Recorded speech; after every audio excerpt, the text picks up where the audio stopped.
دونوں کا رمضان چلا گیا ہے، یہ آخری دن ہے، ہو سکتا ہے کل ہمیں ملے یا نہیں ملے، آئندہ سال کا رمضان ہمیں نصیب ہوتا ہے کہ نہیں ہوتا ہے ہمیں معلوم نہیں ہے، اس لیے کہ رمضان تو ہر سال آنے والا ہے، وہ تو صبح قیامت رمضان المبارک کا مہینہ جب وہ مہینہ آئے گا تو وہ آنا طے بات ہے، پر میری اور آپ کی زندگی رہے گی اس کے بارے میں کوئی گارنٹی نہیں ہے۔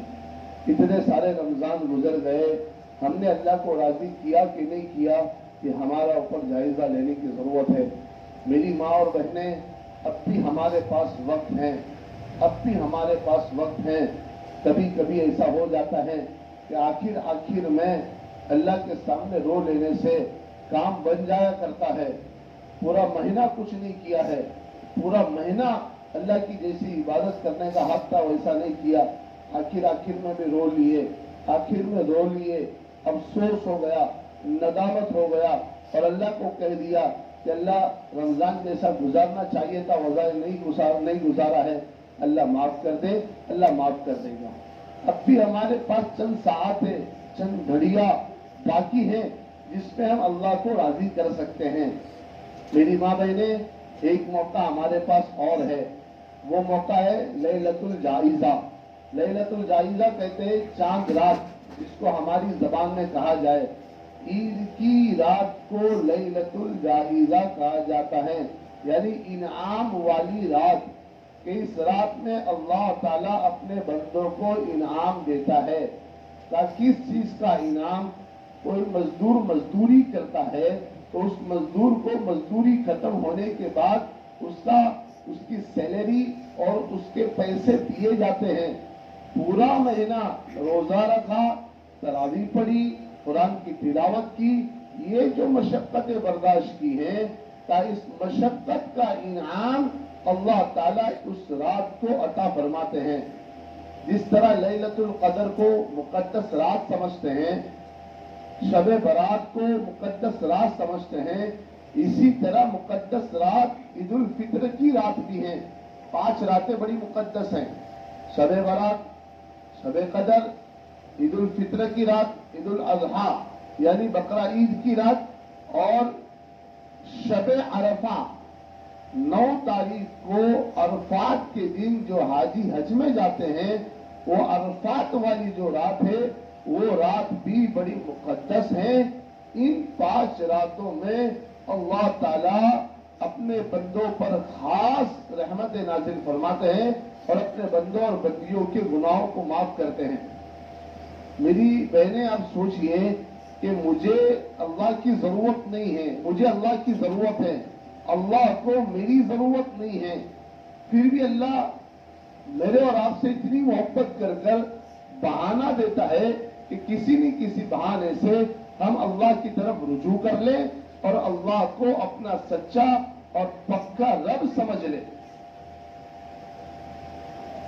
ایک رات باقی ہے جس کو عید کی رات کہتے ہیں۔ اس رات کو اللہ کے سامنے خوب رو دھو کر اللہ سے پوری رمضان کی عبادت کا مزدوری لینی ہے اور اللہ سے کہنا ہے اللہ گرمیوں میں روزے رکھے، اللہ سے کہنا ہے اللہ آپ کے لیے بھوکے رہے، اللہ سے کہنا ہے اللہ آپ کے لیے پیاسے رکھے، اللہ اسی بھوک اور پیاس میں ہم نے اپنے بچوں کے لیے کھانا تیار کیا، ہم نے اپنے بچوں کو اسکول بھیجنے کی تیاری کی، ہم نے اپنے بچوں کو مدرسہ بھیجنے کی تیاری کی، نیند ملی کبھی نہیں ملی، نیند پوری ہوئی نہیں پوری ہوئی، اس طرح ہم نے تھوڑی مشقت کے ساتھ اللہ یہ رمضان گزارا ہے۔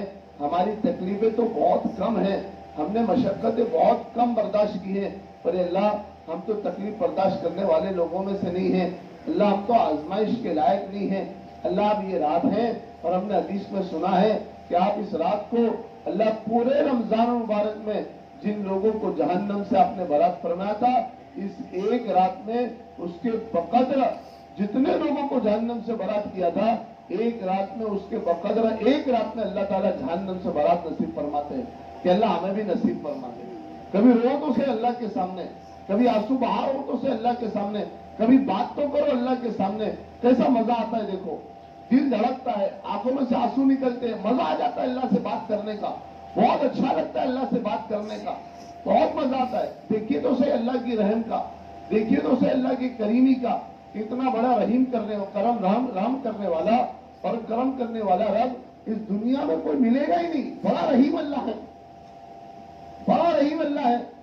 آپ سوچیے اپنے گریبان میں جا کر, اگر اللہ تعالیٰ اگر چاہتا نا تو ہمارے گناہوں کو ہماری پریشانیوں پر لکھ دیتا. اگر اللہ چاہتا نا تو ہمارے گناہوں کو ہمارے دروازوں پر لکھ دیتا. کہ اللہ کا کرم تو دیکھیے, اللہ کی ستاری کا معاملہ تو دیکھیے کہ اللہ تعالیٰ نے کیا معاملہ کیا. ہمارے گناہوں کو چھپا کر رکھا, ہمارے پر بخشش کے دروازے کھولے, ہم ہاتھ اٹھائے, اللہ تعالیٰ نے معاف کر دیا. اور معاف کرنے والا اللہ ہے. اللہ کے رسول صلی اللہ علیہ وسلم نے مثال لے کر کہا, ایک عورت یہاں سے وہاں بھاگ رہی تھی مسجد نبوی کے قریب, اس کا بچہ گم ہو گیا تھا. تو حضور صلی اللہ علیہ وسلم نے فرمایا اس کو کیا تکلیف ہے؟ تو آپ صلی اللہ علیہ وسلم سے صحابہ کرام نے فرمایا کہ اس کا بچہ گم ہو گیا ہے. اچانک وہ بچہ مل گیا تو اس ماں کو کتنی خوشی ہوتی ہوگی, اس کی خوشی کا کوئی اندازہ نہیں ہے. تو اللہ تعالیٰ, اللہ کے رسول صلی اللہ علیہ وسلم نے فرمایا کہ اس ماں کی خوشی کی کوئی انتہا ہے؟ کہا اس کا کوئی ٹھہرن نہیں ہے, کوئی بے انتہا یہ ماں اپنے بچے کے ملنے پر خوش ہوئی ہے. اللہ کے رسول صلی اللہ علیہ وسلم نے صحابہ سے فرمایا جب ایک بندہ اور بندی روٹھا ہوا اللہ کے سامنے جاتا ہے اور اللہ کے سامنے ہاتھ اٹھاتا ہے تو اللہ کو اتنا ہی پسند آتا ہے جتنا اس ماں کو اپنے بچے کے ملنے پر خوشی ہوتی ہے, اللہ کو اپنے بندے کے آنے پر خوشی ہوتی ہے. اور اللہ کہتا ہے لا تقنطوا من رحمت اللہ, کہ میری رحمت سے تم نا امید مت ہو جاؤ, میں تمہیں بہت عطا کروں گا, بہت عطا کروں گا. اس کی کوئی انتہا نہیں ہے کہ اللہ کتنا عطا کرے گا. اور اللہ کو تو بہانا چاہیے. ایک آدمی کی شرابی میں زندگی گزر گئی, پوری زندگی نافرمان میں گزر گئی. مرنے کے بعد کسی نے خواب میں دیکھا, کہا کیا معاملہ بنا؟ کہا اللہ نے مجھے معاف کر دیا. کہا کس بات پر؟ کہ تیرے تو گناہ بہت تھے, تو نے تو کبھی مسجد میں آ کر سجدہ نہیں کیا. کہا ایک مرتبہ گٹر کے اندر مسواک بہ رہا تھا, میں نے اس مسواک کو اٹھایا اس نیت کے ساتھ, کیا یہ مسواک اللہ کے رسول صلی اللہ علیہ وسلم کی سنت ہے, اس کو دھویا اور صاف کر کے اچھی جگہ پہ رکھ دیا. کہ اللہ کو میری یہ ادا اتنی پسند آ گئی کہ اللہ نے سارے گناہوں کو معاف فرما دیا. ایک چھوٹی سی حضور کی محبت پر, ایک چھوٹا سا عمل کرنے پر کہ اللہ تعالیٰ نے ساری زندگیوں کے گناہوں کو معاف کر دیا. میری ماں بہنیں, اس سے بڑا رحم کرنے والا اور اس سے بڑا کرم کرنے والا کوئی رب ہمیں نہیں ملے گا, کوئی نہیں ہے. آپ کسی کو کوئی گفٹ دے دو, کوئی ہدیہ دے دو, آپ کے ہدیے کو اگر صحیح استعمال نہیں کرے آپ کو تکلیف ہوگی. اللہ نے آنکھیں دی, زبان دیے, کان دیے, ناک دیے, سوچنے والا دماغ دیا, دھڑکنے والا دل دیا, چلنے والے پیر دیے, پکڑنے والے ہاتھ دیے. یہ اللہ تعالیٰ نے گفٹ میں دیے. اس کا صحیح استعمال ہم لوگ نہیں کرتے ہیں. اس کے باوجود بھی کبھی اللہ نے ہماری آنکھوں کو نہیں چھینا, کبھی اللہ نے ہمارے سننے کی طاقت کو نہیں چھینا, کبھی اللہ تعالیٰ نے ہمارے زبان پر جو بولنے کی طاقت اور قوت گویائی عطا فرمائی ہے, کبھی اللہ تعالیٰ نے نہیں چھینا. ورنہ اللہ تعالیٰ قرآن کریم میں فرماتے ہیں لئن شکرتم لازیدنکم ولئن کفرتم ان عذابی لشدید. اگر تم اللہ کی نعمت کی ناشکری کرو گے تو یاد رکھنا جو اللہ نعمت دینے پر قادر ہے وہ اللہ نعمت چھیننے پر بھی قادر ہے. یہ اللہ کی رحیمی ہے, یہ اللہ کی کریمی ہے کہ اللہ تعالیٰ نے اس نعمت کو گناہوں کے باوجود بھی باقی رکھا ہے. تو میری ماں بہنیں, وہ کریم رب ہے, اس کریم کو اور بھی منا لے, اس کریم کے سامنے اور بھی رو لے, اس کریم کے سامنے اور بھی مانگ لے. ابن قیم رحمۃ اللہ علیہ فرماتے ہیں, کتابوں میں لکھا ہے, وہاں ذوالفقار صاحب اس قصے کو بار بار بیان فرماتے ہیں کہ میں نے بغداد میں دیکھا کہ ایک ماں اپنے بچے کو دور کر رہی تھی اور بھگا رہی تھی. تھوڑا سا سڑک کر میں کھڑا ہو گیا کہ دیکھو تو صحیح کہ اس ماں اور اس بچی کا کیا معاملہ ہے اور وہ کیا کرنا چاہتی ہے. ماں نے دروازہ بند کر دیا اور بچے کو لات مار کے بھگا دیا, اور ماں کے یہ الفاظ تھے نافرمان لڑکا ہے, نافرمان ہے, تو اس لائق نہیں ہے کہ میرے گھر پہ رہ سکے. کتنا پریشان اس بچے نے اپنے ماں کو کیا ہوگا کہ ماں نے اس بچے کو بھگا دیا. وہ بچہ اس دہلیز پر بیٹھا رہا. کچھ دیر کے بعد دروازہ کھولا, دروازہ کھولنے کے بعد دیکھا کہ بچہ دہلیز پر بیٹھا ہوا ہے. ماں نے پھر سے کہا تو ابھی تک گیا نہیں ہے. میں نے قسم کھائی ہے کہ تجھے گھر میں داخل نہیں ہونے دوں گا, یہاں سے چلے جا. ابن قیوم رحمۃ اللہ علیہ فرماتے ہیں یہ میری آنکھوں کے سامنے کا واقعہ ہے. میں اس منظر کو دیکھ رہا ہوں اور میرے دماغ میں یہ سوچ رہا ہوں کہ وہ کہاں گئی ماں کی ممتا اور وہ کہاں گئی ماں کی محبت, جس کے قصے ہم لوگ سنتے تھے کہ ماں سب کچھ برداشت کر سکتی ہے اور اپنے بچوں کے لیے اور اپنی بچوں کی تکلیفوں کو ماں برداشت نہیں کر سکتی. ماں اپنا قربان کر دے گی, مگر بچوں کو ایک کانٹے کی برابر بھی اگر کوئی تکلیف ہو تو اس کو برداشت نہیں کر سکتی. ابن قیوم فرماتے ہیں ماں نے زور سے دروازہ بند کر دیا, پھر بچہ چلا, راستے سے گزرا, گلی کے کنارے تک پہنچا اور پھر مڑ کر واپس آیا اور اسی دروازے پر بیٹھ گیا. تھوڑی دیر کے بعد دروازہ کھلا. کھولنے کے بعد ماں نے پھر سے اس بچے کو کہا اسی غصے کے انداز میں کہ ابھی تک تو گیا نہیں ہے, ابھی تک گیا نہیں ہے. تو وہ بچے کے جملے تھے, ابن قیوم نے اس کو نقل فرمایا ہے اور وہ یوں کہہ رہا تھا ماں اس دروازے پر اور اس گلی کے کنارے پر میں ضرور گیا تھا اور وہاں جا کر یہ سوچا کہ دنیا کے کسی کونے میں چلے جاؤں گا تو مجھے کھانے کے لیے کھانا مل جائے گا, پہننے کے لیے کپڑے مل جائیں گے اور سر ڈھانپنے کے لیے کوئی چھت مل جائے گا. کسی گھر میں غلامی کر لوں گا تو مجھے کھانا بھی مل جائے گا, مجھے کپڑے بھی مل جائیں گے اور مجھے رہنے کے لیے چھت بھی مل جائے گا. پر ماں آپ کی ممتا اور آپ کی محبت مجھے نہیں ملے گی. جب یہ الفاظ ماں نے سنے ہیں تو اپنے بیٹے کو گلے لگایا اور گلے لگا کر یوں فرمایا جب تو بیٹا میری محبت تجھے دنیا کے کسی کونے میں نہیں ملے گی تو میں تجھے اپنے سے جدا بھی نہیں کر سکتی.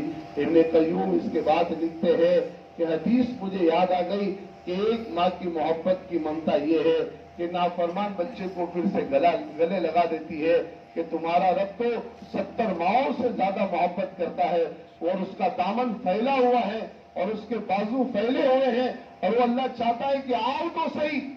تم نے ایک ماں کی محبت دیکھی ہے, میں 70 ماؤں سے زیادہ محبت کر کے تمہیں اپنے رحمت کے آغوش میں لے لوں گا.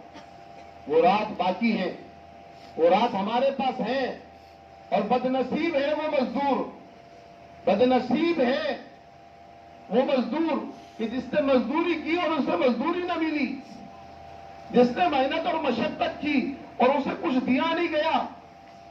تو اس رات کو اگر ہم نے عبادت نہیں کی اور اللہ سے نہیں مانگی, ہم سے بڑا بدنصیب کوئی نہیں ہے کہ لینے کے وقت میں نہیں لیا.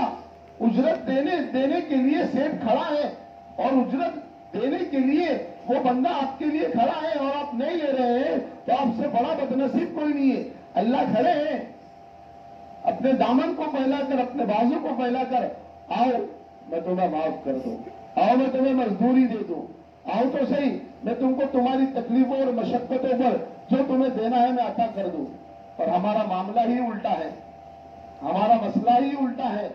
ہمارا معاملہ کیا بن جاتا ہے کہ رمضان کا چاند دیکھا, ماشاءاللہ عبادتیں شروع ہو گئی.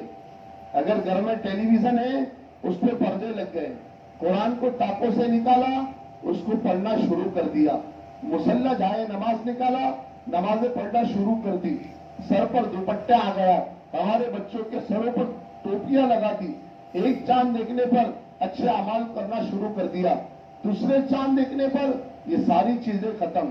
رمضان گیا تو رمضان کی عبادت گئی, رمضان گیا تو دل کی نرمی چلی گئی, رمضان گیا رمضان کا پردہ چلا گیا, رمضان گیا رمضان کی نمازیں چلی گئی, رمضان گیا رمضان کی عبادتیں چلی گئی. ایک چاند دیکھ کر اللہ کی عبادت میں مشغول ہوئے اور دوسرا چاند دیکھ کر اللہ سے دور ہو گئے. اس رات میں ہماری خواتین بازار میں جائے گی, 4 بجے تک بازار میں شاپنگ چل رہی ہے.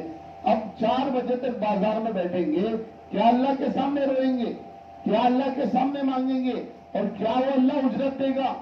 پورے رمضان کی محنت ایک رات کی بے حیائی پر پانی پھیر دیا. اس رات میں بازاروں میں چلے گئے, اچھے کپڑوں کی شاپنگ کر لی, اپنے بچوں کے لیے شاپنگ میں لگ گئے, اور اس سے تو حد سے بڑھ کر یہ ہے کہ وہ مہندی لگانا شروع کر دیا. کہاں سے آیا ہے یہ مہندی لگانے کا رواج؟ عید کی نماز کے لیے, عید کے دن کے لیے. صحابہ کرام کی زندگی اٹھا کر دیکھیے کہ ان کی عید آتی تھی تو ان کی زندگی کیا تھی. وہ مدنی معاشرہ پڑھیے, جس معاشرے میں مفتی تقی صاحب نے لکھا ہے کہ پورے مدینے میں اس رات میں جب لیلۃ الفطر کی رات ہوتی تھی، دوسرے دن ان ہوتی تھی، گھروں سے رونے کی آوازیں آتی تھی. وہاں مہندیاں لگانے کا رسم و رواج نہیں تھا. یہ کہاں معلوم کہاں سے لے کر آئے ہم لوگ عید کی خوشی میں مہندی لگانا. مہندی والوں کے کاروبار اچھے چل رہے ہیں اور وہ دونوں ہاتھوں پر مہندی لگا کر اس طرح بیٹھی ہے جس طرح کے کل اس کے لیے کچھ عجیب دن ہے. ارے خوشی ہے، لگائیے، منع نہیں ہے. آپ میری بات سے یہ نہیں سوچنا کہ میں منع کر رہا ہوں. یہ ہم نے اس رسم کو لائے ہیں. شریعت میں یہ رسم نہیں ہے. شریعت میں تو یہ تھا کہ اس رات میں مہندی نہیں لگاتے تھے، بلکہ سارے لوگ مل کر اللہ کی عبادت میں مشغول ہو کر اللہ سے وہ اجرت مانگتے تھے جو رمضان المبارک کے مہینے میں کیے ہیں.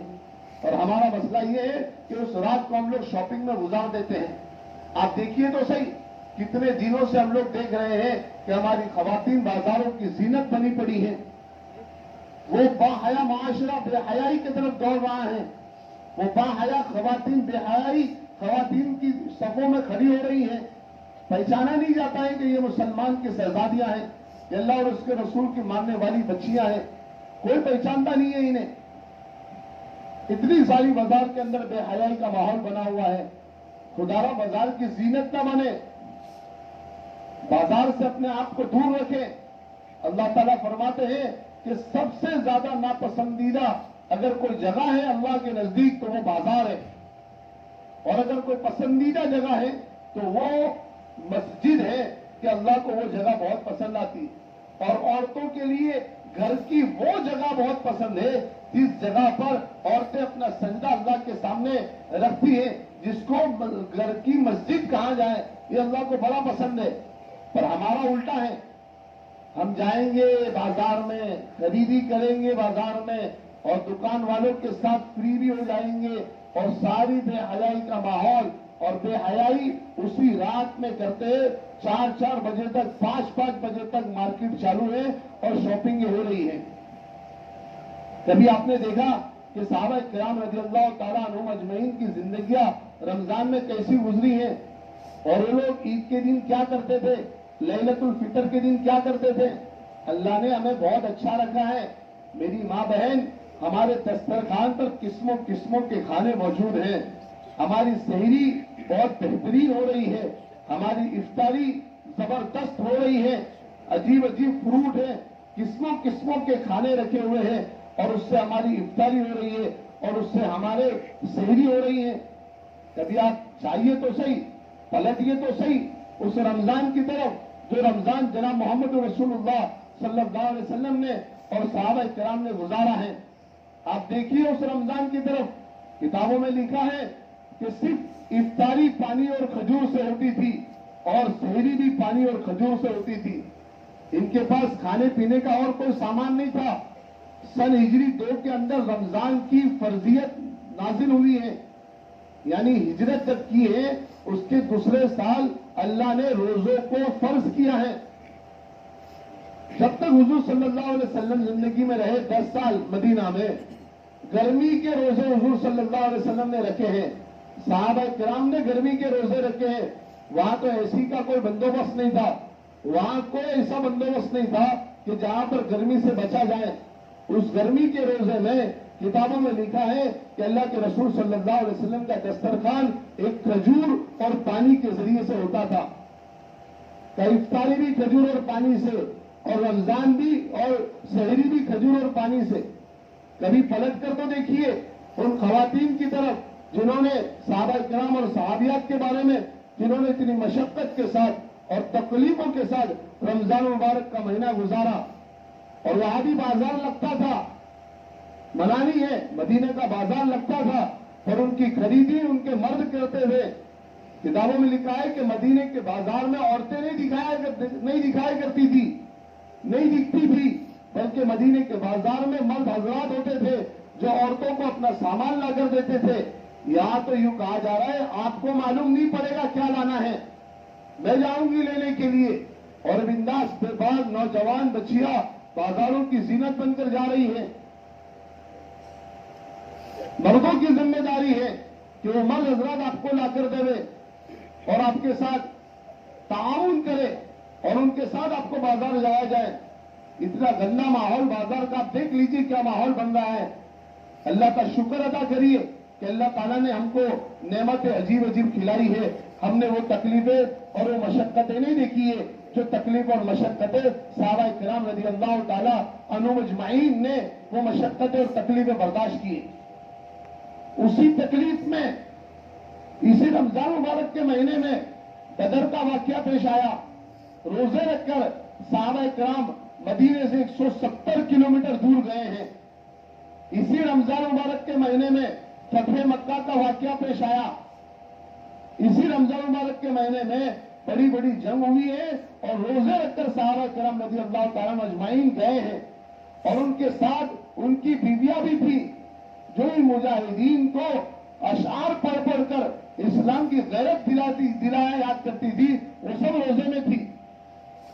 آپ ان کی تکلیفوں کو کبھی سوچیے تو صحیح, ان کا احسان مانیے تو صحیح کہ کتنا احسان کیا ہے جناب محمد رسول اللہ صلی اللہ علیہ وسلم نے اور صحابہ کرام رضی اللہ تعالیٰ اجمعین نے, اور کیا تکلیفیں برداشت کی ہیں ان لوگوں نے.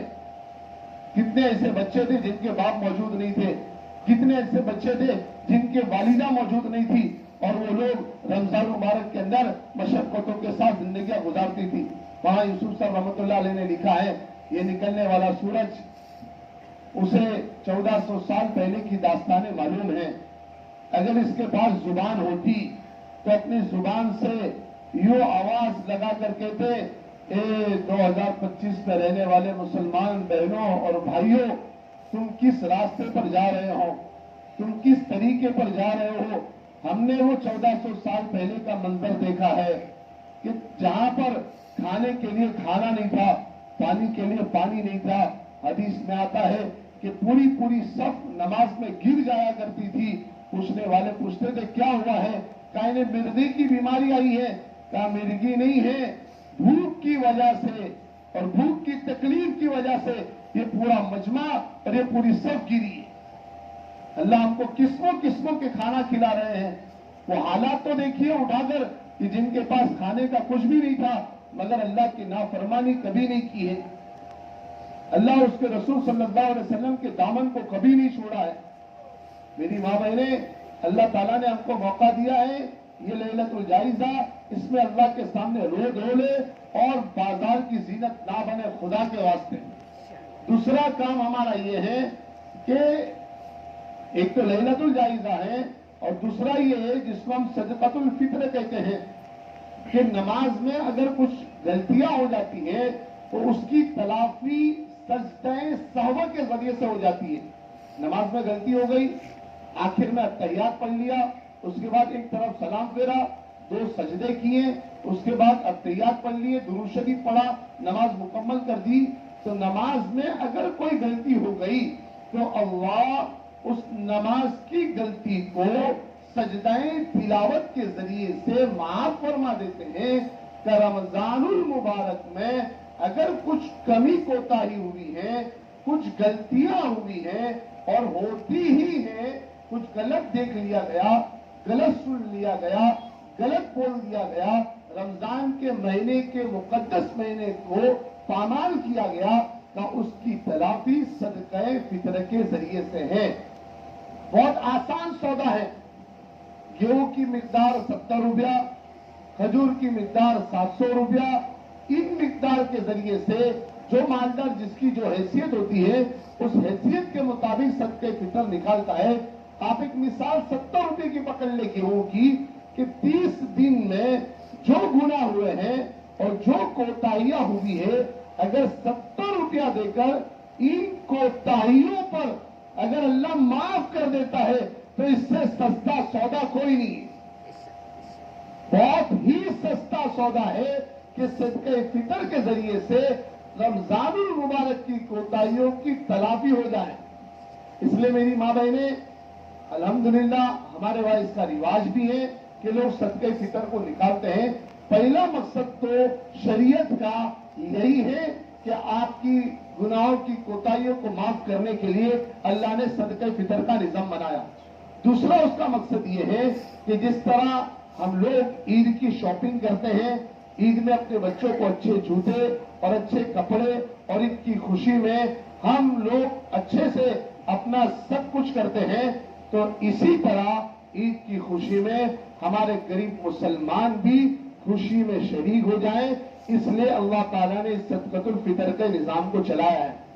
عید سے پہلے آپ کو صدقہ فطر کی رقم کو غریب مستحقین تک پہنچانا ہے، تاکہ وہ بھی عید میں آپ کے ساتھ خوشی میں شریک ہو جائیں. بہت ساری ایسی بیوائیں، بہت ساری ایسی طلاق شدائیں اپنے بچوں کو لے کر بیٹھی ہوئی ہیں، جن کے سر پر ہاتھ رکھنے والا کوئی نہیں ہے. ان گھروں کو تلاش کر کے ان بچوں کے سروں پر ہاتھ رکھا جائے اور ان کو اس صدقہ فطر کی رقم کو دی جائیں. اور کوشش کریں میری ماں بہنیں کہ جو نصاب بیان کیا گیا ہے وہ منیمم ہے، وہ ایک اندازہ ہے. آپ نکالیے میکسیمم، زیادہ سے زیادہ نکالیے. جو نصاب آپ کو بتایا گیا ہے وہ کم سے کم نصاب ہے. نکالنا آپ کو زیادہ سے زیادہ ہے. 500 روپیہ نکلتا ہے، آپ 1000 روپیہ نکال دیجئے اور آپ پیسہ دیجئے اس مستحق کو. کپڑے لا کر نہ دیجئے، آپ اس کو راشن لا کر نہ دیجئے، آپ اس کے ہاتھ میں پیسہ دیجئے. ہو سکتا ہے کہ اس پیسوں سے اس کو ضرورت ہو دوائیوں کی، اس کو کسی اور چیز کی ضرورت ہو، تو وہ پیسہ آپ کا صحیح جگہ استعمال ہو سکتا ہے. اگر آپ کے پاس کوئی مستحق نہیں ہے اور آپ کے پاس ایسا کوئی نظام نہیں ہے، ہماری اس مسجد میں برسوں سے یہ نظام چل رہا ہے کہ صدقہ فطر کی رقم کو جمع کی جاتی ہے اور اس کے بعد عید سے پہلے ان مستحقین تک اچھی رقم ہمارے مسجد کے انتظام اور علماء محنت کر کے ان مستحقین تک اس رقم کو پہنچا دی جاتی ہے. اگر آپ کے پاس پہلا درجہ تو یہ ہے کہ آپ اپنے ہاتھوں سے اس رقم کو پہنچائیے. اگر وہ انتظام آپ کے پاس نہیں ہے تو آپ کسی اور NGO کو نہ دیجئے، اس رقم کو مسجد اور مدرسہ اور اپنے انتظامیہ کے ہاتھ میں دیجئے. انشاءاللہ آپ کا پیسہ صحیح جگہ استعمال ہو جائے گا. یہ ہمارے پاس دوسرا موقع ہے صدقۃ الفطر کا. تیسرا اہم بات ہے، اس کو میری ماں بہنیں غور سے سننا. تیسرا ہے عید کا دن.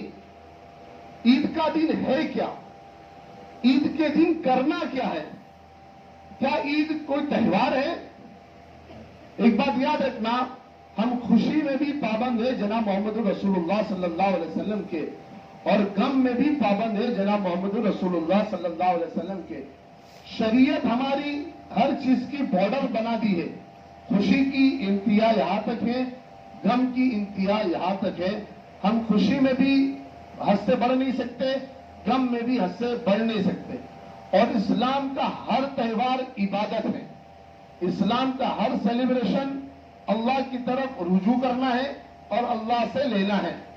ہم دوسرے مذہبوں کی طرح نہیں ہیں کہ بھائی ان کے مذہبوں میں تہوار آیا تو عورتیں باہر نکلی، بچے باہر نکلے، ایک دوسرے پر ہولیاں ڈالی گئی، پٹاخے پھوڑے گئے، ایسے کپڑے بے حیائی کی طرح پہنے گئے، ایسی بے شرمی کی طرح بازاروں میں اور ساحلی کناروں پر اور پارکوں میں گھومنے چلے گئے، جہاں معلوم پڑتا ہے کہ یہ ان کے تہوار ہیں، جہاں پر بے حیائی کا پورا عالم نظر آتا ہے.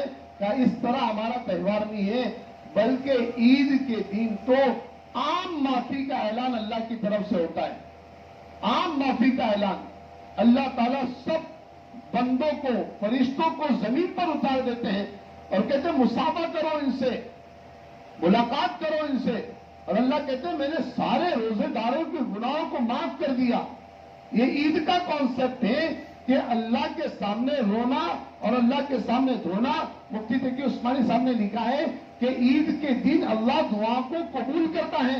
کیا آدھا گھنٹہ نکال کر، 1 گھنٹہ نکال کر اللہ کے سامنے رو دھو لیجئے اور اللہ سے کہے کہ اللہ رمضان مبارک کا مہینہ آپ نے عطا فرمایا تھا، میری ساری عبادتوں کو قبول فرما، آئندہ رمضان ہمیں عطا فرما اور رمضان والی زندگی رمضان کے بعد بھی ہمیں عطا فرما.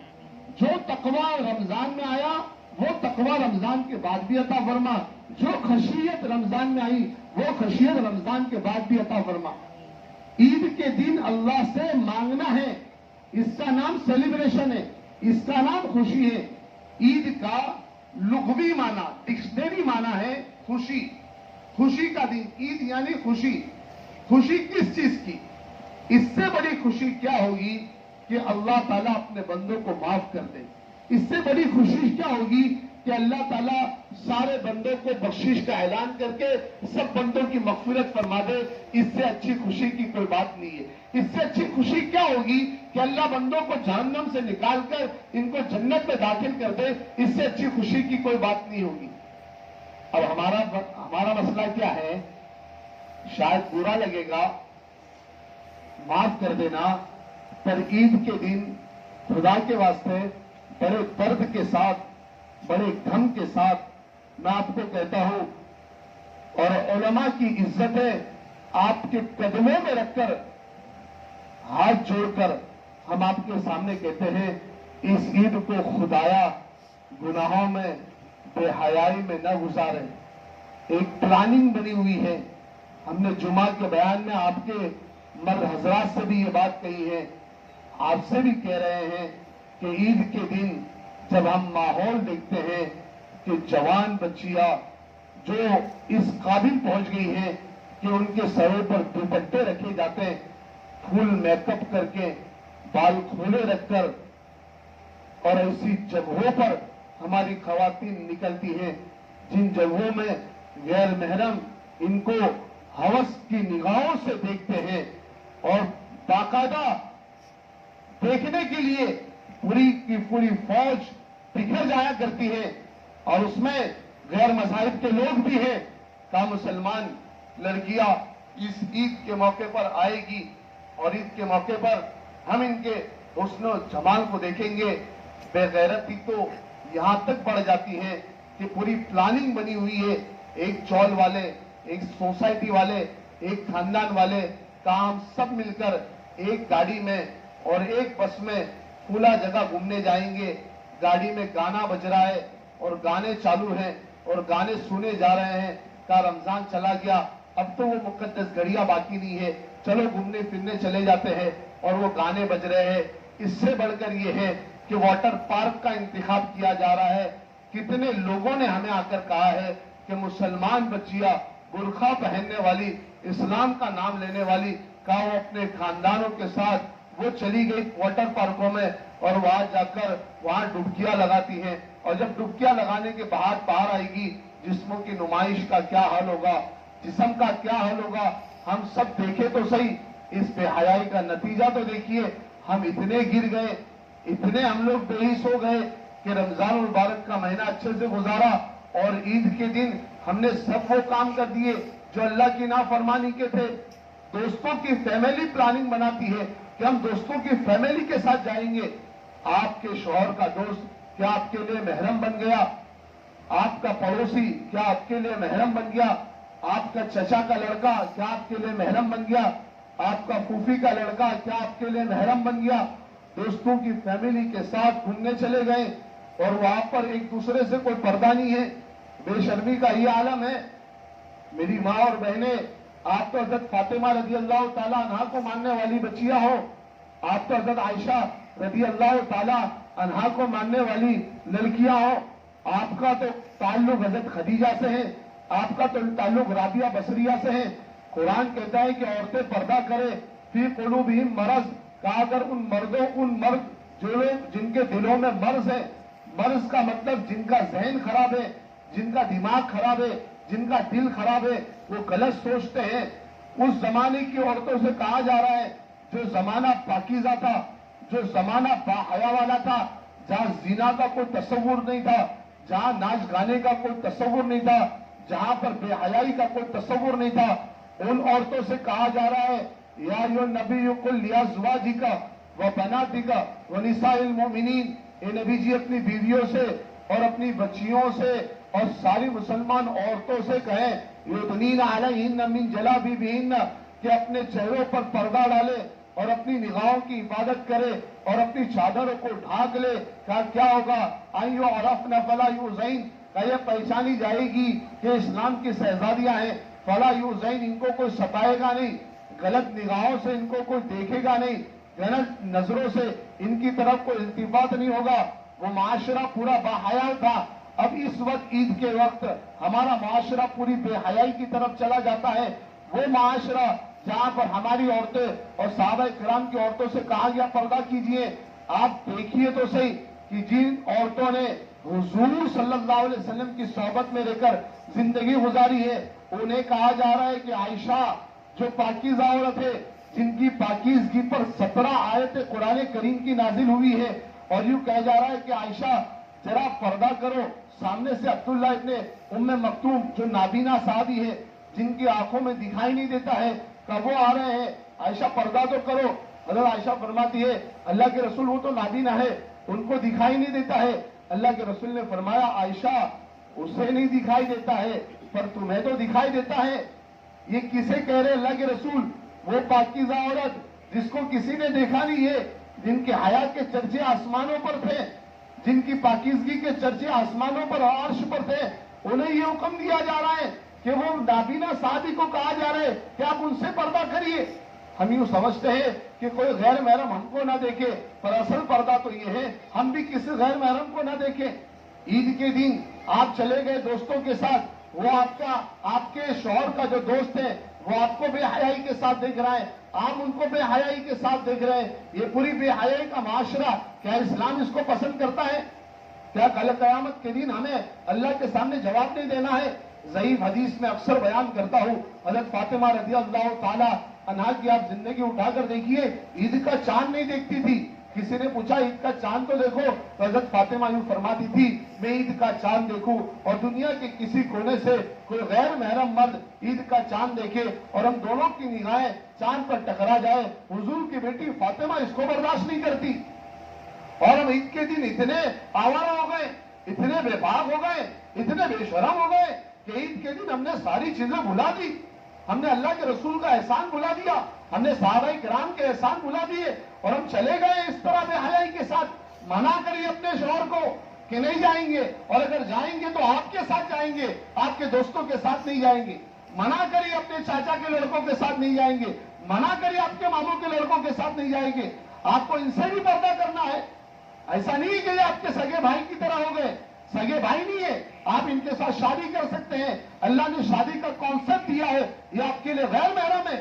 کزین یوں سمجھ لیے کہ یہ کزین کے ساتھ کیا پردہ کرنا ہے، یہ میرا سگا بھائی ہے، آپ کے سگے بھائی کی طرح اللہ نے اس کا وہ درجہ نہیں دیا ہے. خدا را اللہ کے واسطے اپنی جوان بچیوں کو اتنا میک اپ کروایا اور ایسی ہوٹلوں کو انتخاب کروایا جن ہوٹلوں میں ہماری عورتیں باقاعدہ اپنا نقاب اتار کر کھانا کھا رہی ہے، اور سارے ہوٹل میں بیٹھے ہوئے مرد حضرات ان عورتوں کو دیکھ رہے ہیں. یہ بے شرمی ہے. اللہ کے رسول نے فرمایا کہ دیوس ہے، اللہ کی لعنت ہے اس بندے پر. صحابہ کرام نے پوچھا کہ دیوس کون ہے؟ کہا وہ مرد دیوس ہے جو اپنی گھر کی مستورات کو باہر لے کر جائے. اور یہ باہر لے کر گیا گھر کا مرد اور بے حیائی کے ساتھ، بے شرمی کے ساتھ لوگوں نے ان عورتوں کو دیکھا ہے تو یہ لے کر جانے والا آدمی دیوس ہے اور اس پر اللہ کی لعنت ہے. مرد بیچارہ اللہ آپ کی محبت میں، اپنی بچی کی محبت میں، اپنی بیوی کی محبت میں بات مان جاتا ہے اور ان کے دن لے کے چلے جاتا ہے. میں منع نہیں کرتا ہوں گھومنے کا، آپ جائیے، اچھی ہوٹلوں میں کھانا کھائیے، اچھی جگہ پر گھومیے، پر شریعت کی پابندی کے ساتھ، نمازوں کی پابندی کے ساتھ، حیا کی چادر کو اپنے سروں پہ ڈالنے کے ساتھ آپ کریے، کوئی منع نہیں. اپنی جوان بچی کے ہاتھ میں موبائل دے دیا، یہ بھی چاند ہوگا، اس کے منگیتر کے ساتھ، بوائے فرینڈ کے ساتھ عید کی مبارکباد دینا شروع ہو جائے گی. اور ماں کو سب معلوم ہے، اس کے باوجود بھی غیرت زندہ نہیں ہے. بے غیرتی کا عالم اتنا ہو گیا ہے. انہی بازاروں سے ہم کو کتنے لوگوں نے یہ میسج بھیجے ہیں، خدا کے واسطے خط لکھے ہیں کہ خدا کے واسطے آپ بیانوں میں مستورات سے کہیے کہ اتنا فری نہ ہو جائے اپنے غیر محرموں سے، اتنے فری نہ ہو جائے دکانداروں سے، اتنے فری نہ ہو جائے کہ ان کو اپنے موبائل نمبر تک دیے جائیں. ایک بندے نے یہاں تک کہہ دیا ہے کہ دکانوں سے ادھار نہ لے، ورنہ وہ آپ کے احسان کے تلے آپ دبے رہیں گے اور آپ کی عفت کی پاک دامنی داغدار میں بدل جائے گا. خدا را ان دکانداروں سے ادھار بھی نہ خریدیں، اس حیا کی چادر کو اپنے سروں پر ڈالیے، سروں پر ڈالیے خدا کے واسطے. ہم پٹھان واڑی کا ایسا ایک ماحول بنائے کہ اس ماحول کا پوری دنیا میں ڈنکا بجے کہ نہیں باحیا خواتین ہمارے اس علاقے میں رہتی ہے. اور یاد رکھنا میری ماں بہنیں، میں اکثر یہ جملہ کہتا ہوں کہ سارے علماء کو ایک طرف جمع کر دو، ساری دنیا کے مفکرین کو ایک طرف جمع کر دو، سارے محدثین کو ایک طرف جمع کر دو اور سب کو کہو کہ اللہ سے دعا کرے، اللہ کے عرش میں ذرہ برابر تبدیلی نہیں آئے گی، وہ دعاؤں میں وہ تاثیر نہیں ہے جو ایک پاکیزہ بہن اور ایک پاکیزہ عورت کی دعا میں اللہ تعالیٰ نے وہ تاثیر رکھی ہے۔ بغداد کا وہ منظر آج بھی ہمارے سامنے ہے کہ وہ بخشش کے لیے، وہ بارش برسانے کے لیے دعائیں کر رہے تھے، دعاؤں میں کوئی اثر نہیں تھا۔ ایک خاتون نے یوں کہا، میرا یہ دوپٹہ آسمان کی طرف لہرا کر یوں کہو کہ اللہ اس عورت کے صدقے تو دل میں بارش برسا دے۔ بارش آ گئی ہے۔ پوچھنے والے نے پوچھا کہ کیا معاملہ تھا؟ کہا یہ میری ماں ہے، اس میری ماں نے جب سے ہوش سنبھالا ہے تب سے لے کر آج تک کسی غیر محرم کو دیکھا نہیں ہے اور کسی غیر محرم نے میری ماں کو دیکھا نہیں ہے۔ یہ میری ماں اور بہنوں، ہم نے تو اپنے موبائلوں میں گندی فلمیں دیکھی، ہم نے اپنے موبائلوں میں حد تو یہاں تک ہو گئی ہے کہ بے غیرت شوہر، بے شرم شوہر، ایک کان میں بیوی کی انٹری ہے اور ایک کان میں شوہر کی انٹری ہے اور دونوں ساتھ میں بیٹھ کر فلم دیکھ رہے ہیں، دونوں ساتھ میں بیٹھ کر ڈرامے دیکھ رہے ہیں، دونوں ساتھ میں بیٹھ کر فلمیں اور وہ سیریلیں دیکھی جا رہی ہیں۔ پھر بچوں کے ذہن اور ان کا مائنڈ چینج ہو رہا ہے، گھر سے بھاگنے کی کوشش ہے، ناجائز عشق و محبت کی کوشش ہے، مائنڈ چینج ہو رہا ہے۔ یہ اللہ اور اس کے رسول پر فدا ہونے کے بدلے میں دنیا کی ناجائز تعلقات میں فدا ہو رہے ہیں، اور اس میں ماں کا رول سب سے زیادہ ہے۔ اگر ماں کا گود اگر صحیح ہوتی اور ماں کی تربیت صحیح ہوتی، آپ کی گود سے ابن تیمیہ، ابن قیوم، امام ابو حنیفہ، امام شافعی، احمد بن حنبل، امام مالک جیسے اولادیں پیدا ہوتی، عبد القادر جیلانی رحمت اللہ علیہ جیسی پیدا ہوتی، کہ جن ماں کی تربیت پر اتنے بڑے علماء پیدا ہوئے جنہوں نے دنیا میں انقلاب برپا کر دیا۔ ہر کامیاب آدمی کے پیچھے کسی نہ کسی عورت کا ہاتھ ہے۔ آج ماں کی گود بانج ہو گئی ہے۔ آج چاروں طرف نظر اٹھا کر دیکھ لیجئے کہ وہ بچے پیدا نہیں ہو رہے جو دنیا میں انقلاب برپا کر سکے، وہ مائیں نہیں جو اپنے بچوں کی تربیت کر سکے۔ آپ کو لگ رہا ہوگا کہ بڑی سختی کے ساتھ آپ سے بات کی جا رہی ہے، آپ کو سختی کے ساتھ بات نہیں کی جا رہی ہے۔ آپ اللہ کے رسول صلی اللہ علیہ وسلم کی بچیاں ہیں، وہ شریعت کا پیغام آپ کے سامنے رکھنا چاہ رہے ہیں۔ اس وقت دنیا میں سب سے بڑا اگر کوئی فتنہ ہے وہ بے حیائی کا ہے۔ پاکیزہ عورتیں اس طرح سڑکوں پر کھڑے ہو کر اپنے نقاب کو اتار کر پانی پوری نہیں کھاتی، پاکیزہ عورتیں اسی طرح سڑکوں پر کھڑے ہو کر وہ سینڈوچ نہیں کھاتی، پاکیزہ عورتیں ایسے سڑکوں پر کھڑے ہو کر وہ ناشتہ نہیں کرتی۔ پاکیزہ خواتین اپنے گھر کے اندر محبوس ہوتی ہیں اور اپنے بچوں کی صحیح تربیت کرتی ہیں۔ اس کے لیے خدا را کل عید کا دن ہم اپنی مستی میں نہ گزارے۔ میں اپنی ماؤں سے کہتا ہوں، اور مولانا اسماعیل صاحب یوں فرمایا کرتے تھے کہ اپنی بچیوں کی تربیت میں وہ نگاہ رکھے جیسے ایک شکار کی نظر شکاری پر ہوتی ہے۔ بے حیائی کا چاروں طرف ماحول ہے۔ کہاں موت آئی اور یہ اپنا لاک ڈاؤن ہوا، کورونا آیا، لوگوں نے ماسک پہن لیا، ہاتھوں میں گلوز لگا دیا۔ کیوں گلوز پہن لیا اور کیوں ہاتھوں میں اور منہ پر ماسک لگا دیا؟ کہاں موت سامنے ہے، بیماری آ جائے گی، مر جائے گی۔ بے حیائی کا ماحول ہے، بے شرمی کا ماحول ہے۔ انسٹاگرام پر، فیس بک پر، اسنیپ چیٹ پر آپ کی بچیاں اپنے بوائے فرینڈ سے بات کر رہی ہیں، نامحرموں سے بات کر رہی ہیں۔ اتنا گندا ماحول باہر کا ہے اور پھر بھی آپ اپنی بچی کے ہاتھوں میں موبائل دے رہے ہیں، اور اگر موبائل دے بھی دیا تو اس کا صحیح استعمال کا طریقہ نہیں بتا سکتے۔ آپ کی جوان بچی غیر محرم مردوں کو عید کی مبارکباد دے رہی ہے۔ آپ کا ضمیر زندہ کیسا ہے؟ آپ کا ضمیر گھبرا کس طرح کرتا ہے؟ کیا آپ کو قیامت کے دن حضرت فاطمہ کے سامنے اپنا چہرہ لے کر نہیں جانا ہے؟ کیا آپ کو قیامت کے دن حضرت حسن اور حسین کے سامنے کھڑا نہیں ہونا ہے؟ کیا آپ کو قیامت کے دن صحابہ کرام کی بچیوں کے سامنے آپ کو کھڑا نہیں ہونا ہے؟ جہاں پر ان کے بچوں اور بچیوں نے ایسی قربانیاں دی ہیں دین کے لیے کہ ان کو کھانا نصیب نہیں ہوا۔ اگر حضرت فاطمہ نے آپ کے دامن کو پکڑ کر یوں کہہ دیا، میں حضور کی بیٹی تھی، میں شہنشاہ کی بیٹی تھی، میں بادشاہ کی بیٹی تھی، اگر حضور چاہتے تو ہاتھ کے پہاڑ کو سونا بنا دیتے۔ اتنے بڑے نبی کی میں بیٹی ہونے کے باوجود میرے گھر میں چولہے نہیں جلے اور میرے بے حیائی کے ساتھ زندگی گزاری ہے، اور تم نے بے حیا ہو کر اسلام کا مذاق اڑایا، اللہ اور اس کے رسول کا مذاق اڑایا۔ ہم کیا جواب دے پائیں گے؟ فلسطین کے مسلمانوں کو کم سے کم یاد کر لیتی میری ماں بہنیں، حالات تو دیکھیے ان کے۔ ہم کو کھانے کے لیے کھانا میسر ہے، ہم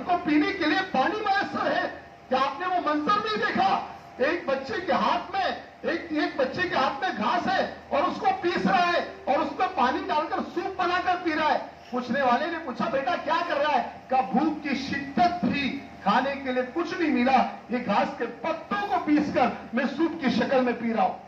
کیا آپ نے وہ منظر نہیں دیکھا کہ ایک چھوٹے چھوٹے فروٹ کے ٹکڑوں کو وہ گندے پانی میں ڈبو کر وہ بچہ پی رہا ہے. فلسطین کو پورا برباد کر دیا گیا, گھر کو ملبوں میں تقسیم کر دیا گیا, خون کی ہولیاں کھیلی گئی.